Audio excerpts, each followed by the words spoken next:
চাঁদপুর জেলা সমিতি ইতালির আয়োজনে তুষার ভ্রমণ অনুষ্ঠিত হয়েছে। এতে অংশ নেয় ৩ শতাধিক প্রবাসী বাংলাদেশি। বিস্তারিত দেখুন আমাদের রিপোর্টে। প্রবাসী বাংলাদেশিদের আনন্দ বিনোদন দেওয়ার প্রত্যাশায় অনুষ্ঠিত হয়েছে তুষার ভ্রমণ।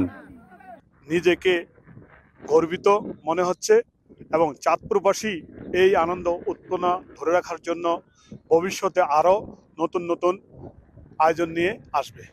বৃহত্তর কুমিল্লা সমিতি ইতালির সাধারণ সম্পাদক সিরাজুল ইসলাম মৃধার সার্বিক তত্ত্বাবধানে চাঁদপুর জেলা সমিতি ইতালির ভারপ্রাপ্ত সভাপতি মোহাম্মদ মনির হোসেন খান ও সাধারণ সম্পাদক মোহাম্মদ কবির হোসেনের আমন্ত্রণে উপস্থিত ছিলেন ইতালি বিএনপির সাবেক সহসভাপতি মাসুম বিল্লাহ, সাবেক সহসাধারণ সম্পাদক আলামিন বিশ্বাস, সাবেক মানবাধিকার বিষয়ক সম্পাদক চুন্নু মৃধা, রুম মহানগর বিএনপির যুগ্ম সাধারণ সম্পাদক শাহিন কবির, চাঁদপুর জেলা সমিতি ইতালির সাবেক সভাপতি নাসির খান, সাবেক সাধারণ সম্পাদক আব্দুল আজিজ রাজু, চাঁদপুর জেলা সমিতি ইতালির যুগ্ম সাধারণ সম্পাদক মোহাম্মদ সালাউদ্দিন, সাংগঠনিক সম্পাদক মোহাম্মদ রিঙ্কু পাল, এছাড়াও ইঞ্জিনিয়ার হাসান ইমাম বিপ্লব, মোহাম্মদ রিপন মিয়া, মোহাম্মদ ইলিয়াস ও চাঁদপুর জেলা জাতীয়তাবাদী ফোরাম ইতালির সাধারণ সম্পাদক রবিউল মোল্লা সহ অনেকে।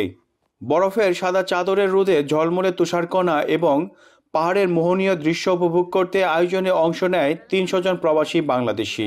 তুষার ভ্রমণে পরিবার বা বন্ধুদের সঙ্গে সময় কাটানোর মাধ্যমে সম্পর্ক যেমন দৃঢ় হয়, ঠিক তেমনি স্মৃতির মণিকুঠায় ঠাঁই নেয় প্রকৃতির সঙ্গে যুক্ত হওয়ার জীবনের স্মরণীয় মুহূর্ত। তুষার ভ্রমণে প্রবাসীরা মনে করেন এমন আয়োজন শুধু বিনোদনই নয়, প্রকৃতির সৌন্দর্য এবং শান্তি উপভোগের একটি বড় সুযোগও। আয়ন টিভি নিউজ, রোম, ইতালি।